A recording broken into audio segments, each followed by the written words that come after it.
What's up? I'm back. Listen, so I was feeling filmy today. So I figured I'd hop on with another conversation for us to have. And I'm gonna roll the windows up because of the outside noise, but it is warm, so I might have to roll the windows back down. But anyway, so yeah, I wanted to hop on with another conversation today, and I want to talk about, ladies, we set the tone. Okay? We set the tone. What do I mean by we set the tone? I mean, when we dealing with a guy, we are the ones to ultimately set up that whole flow of whatever situation going on, situationship, relationship. We are responsible for that whole flow, right? However that situation turns out, ultimately, we set that flow. Now, don't get me wrong, I'm not saying that the guy has no responsibility in these situations. That's not what I'm saying at all. What I'm saying is that, I'm trying to do this and drive. What I'm saying is that, hold up though, wait, whoa, rewind. Before we get into all of that,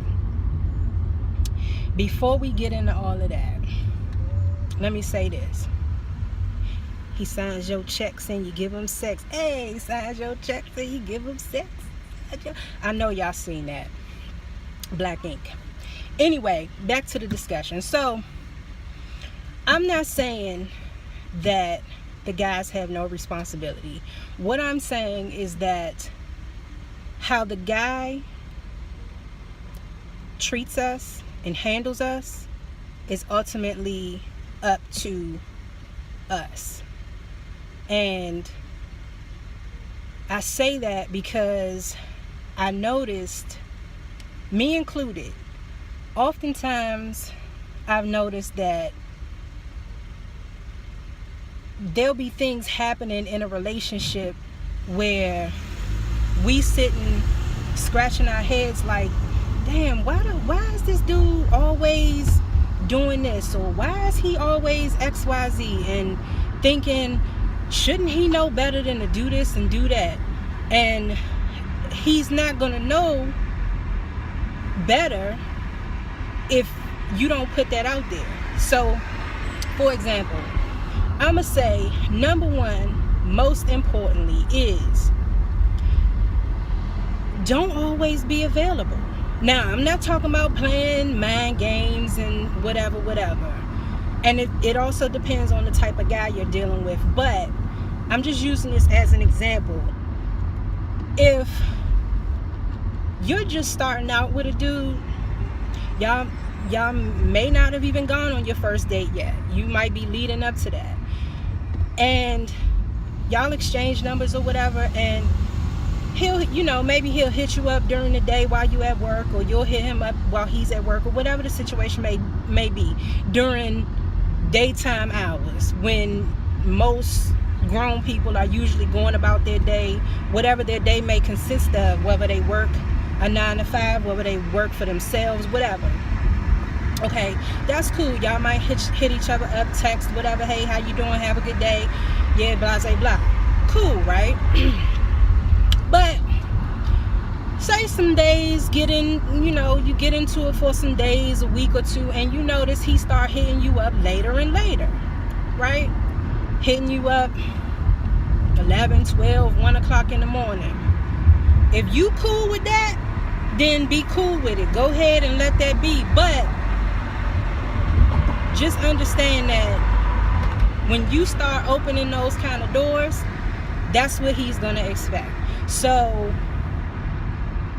if you responding to his text at 1:30, 2 o'clock in the morning, he gonna think it's okay to hit you up at 1:30, 2 o'clock in the morning. So don't get down the road further on. You done got into a relationship with this dude, and he expects you to be available all hours of the night. The reason why he expects you to be available is because you set that tone, right? And also, being available to a person at all times makes it look like you don't have nothing better to do with your time but be available to them, and that's not true. That's not true. You know, I mean, if he's taking the initiative to plan to be with you and plan to spend time with you, that's different, you know. I mean, if maybe, say for instance, like he goes out of town and he can't, the soonest he might be able to text you, and is when like wherever he goes, it's a huge time difference, and he calls you or texts you as soon as he touched down or whatever, and that whatever the time difference may be, it ends up being super late over here. I mean, that's just a scenario. I'm just throwing that out there because I don't want it to come off as if, you know, we as ladies got to be playing these mind tricks or nothing like that. There are situations that are different, but all I'm saying with this whole availability thing, don't make it so easy all the time for a nigga to reach out and get a hold of you, because later on down the line, you probably gonna be like, well, shit, this nigga always expect me to be where he want me to be when he want me to be there. Yeah, because you set that up. You set those wheels in motion. So I say that also to say that you know, if you still on this whole getting to know dating type of kick, and you don't want nobody trying to reach you unless it's an emergency between a certain number of hours, then put your phone on do not disturb, or just tell them straight up, like, you know, I don't answer calls during at that time of night. It's as simple as that. And if he really interested in you and he really trying to get to know you, that's not going to matter. But a little boy that is wanting you to be at his every beck and call just because he being selfish, that's gonna matter. Something like that gonna matter to him. He gonna ask you why you ain't pick up the phone, or the first thing he gonna say out of his mouth is, I tried to get in touch with you last night. And I guess you supposed to be like, oh well, I could. No, we don't need to be explaining nothing. We grown. And he should know, if he know you work, you know what I'm saying, you got a job, you got a life, you got kids, if you got kids, don't be hitting nobody up at no 1:30 in the morning. What are you doing? So right there, that should be a red flag too. If you got somebody that's hitting you up all hours of the night, you ain't heard from them all day or something, and they hitting you up all hours of the night, leave that alone, because ain't nobody got time for that. So that's number one. We set the tone. Number one, availability. Don't be available all the time. Let's see what else. Number two, we set the tone, is don't be up over no nigga's house. Don't be over nobody's house. Why? You know what I'm saying? If he approaches you claiming he wants to get to know you, and he out the gate trying to get you to come over his house, no, we not doing that. No. Cause why? You're not my man. You know, I don't know you, so why I'm gonna be up over your house? You know, we can go somewhere, we could kick it, we could chill, we could talk or whatever. And I mean, it could be on a weekend, we can go to the park. I go to Sky Zone. The kids jumping joint, I go there. For real, I go there. But if you out the gate down with going over a nigga's house, and you might, it's probably not even in your mind like that you trying to go over there and give up no butt or nothing like that. But if you just put it out there from jump that all he gotta do is ask you to come over his house, and you only been knowing this dude for however long, like couple weeks, couple months or whatever, and you down to go and chill over his house, don't be surprised when that's all he's asking you to do. You know, he not asking to take you out. He's not inviting you to things. He just automatically resorts to his default, which is, why don't you come over here?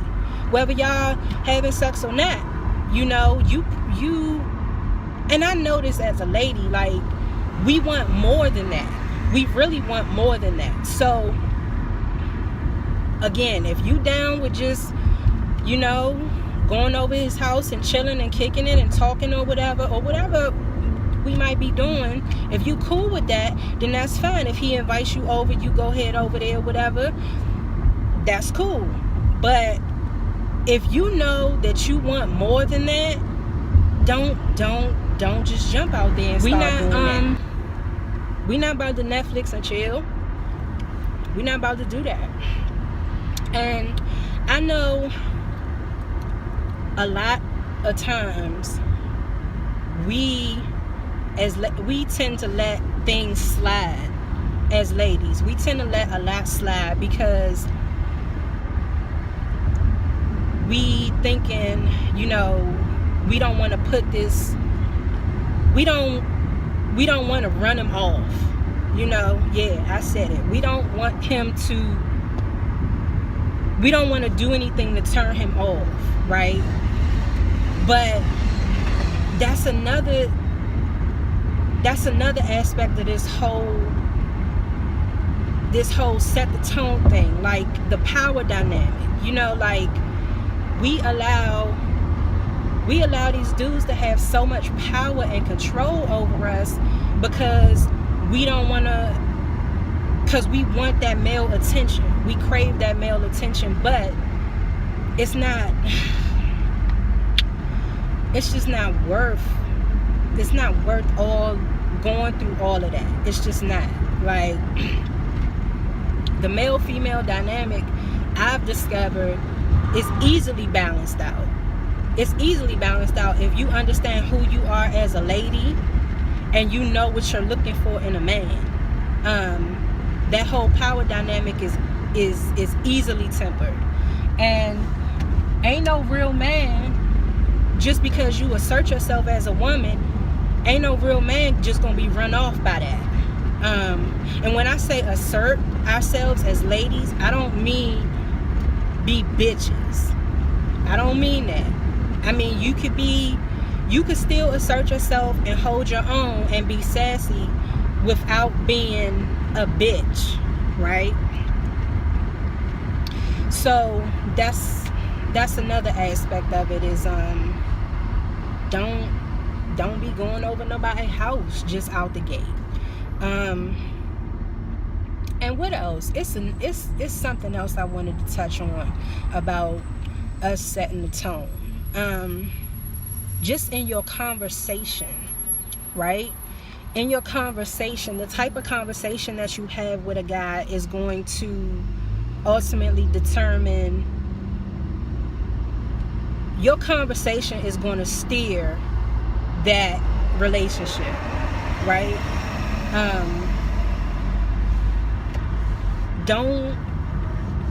And I'm saying a lot of don't this and don't that. Please trust and believe. I'm not trying to be preachy. I'm not, you know, up in this ivory tower trying to give instructions. Trust and believe. Like I said in my last conversation video, I'm not judging anybody. I'm just sharing my perspective. And these topics and what I'm saying aren't for people to agree with. or it's just conversation. And if you have a different perspective, a different point of view, please leave it below, right? But anyway, back to the conversation aspect of setting a tone. The conversation that we have as a lady with a guy will ultimately blaze the trail for wherever that relationship goes. Like, just be honest, and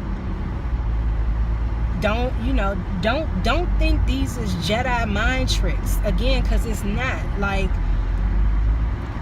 just have regular conversations, the type of person you are will reveal itself through your conversation. The way you respond to certain questions, just ask open-ended questions,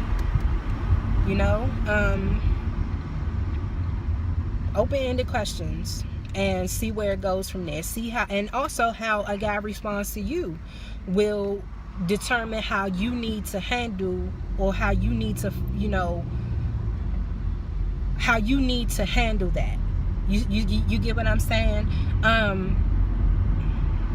Like I said, if a guy comes out the gate talking about, okay, so take for instance this happened to me on Twitter, which is why you got to be careful.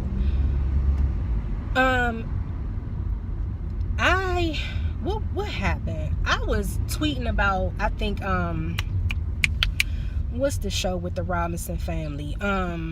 First Family of Hip Hop. I was tweeting about that, and then somebody followed me. And anytime you follow me on Twitter, I will send you a direct message and say thanks for the follow, just off GP, because I appreciate it, right? And this guy comes back with, I like me some chocolate. What? I didn't even respond. But I'm hoping you getting what I'm saying. Like, a guy that comes out the gate with like sexual innuendo, and he's looking for you to feed into it, how you respond is going to dictate how the rest of that conversation as well as that relationship goes. If you decide to play into that and start talking all super freaky with him, then he's going to expect that you trying to get freaky. So availability, don't just be chomping at the bit, and conversation, right? That's three of the main things that are at the top of my list when I say we set the tone. And this situation, this topic is so nuanced that there's no way I can cover all bases just in this short video. I guess relatively short. We going on 20 minutes. But anyway, yeah, so I've been in a lot of situations where I've experienced it myself, or I've witnessed it. How we get in relationships with these guys, and we let a lot of stuff slide, and then once I got my damn blinkers on. But yeah, we get into these relationships, and we let a lot of stuff slide and don't nip it in the bud from the gate. And then as time goes on, we start to resent the dude or whatever, because we feel like we're being taken advantage of. But just keep in mind, if we didn't set that tone from the gate, then we really can't get mad. So that's pretty much it. And again, please understand that I'm not saying guys have no responsibility, but again, because of the power dynamic, guys are usually the ones pursuing us. Oh shit. The window drain closed. Oh my god, I don't know what's going on here.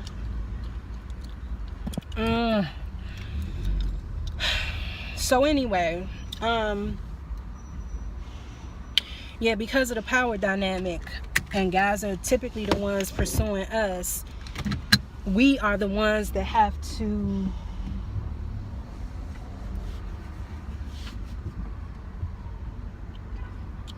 oh my god, I'm gonna have to edit this out. But yeah, we're the ones who have to set the tone and make sure that you know, we are well stated to begin with, you know what I mean? So anyway, I've been distracted. I just pulled into this gas station that I always come to, and this joint just all different, so I got distracted. But anyway, y'all, make sure you hit the subscribe button, make sure you leave your comments, and just let me know what y'all think. This is a conversation we're having, okay? There's no right or wrong answer. So hit that subscribe button, turn your notifications on, and holler at me. All right.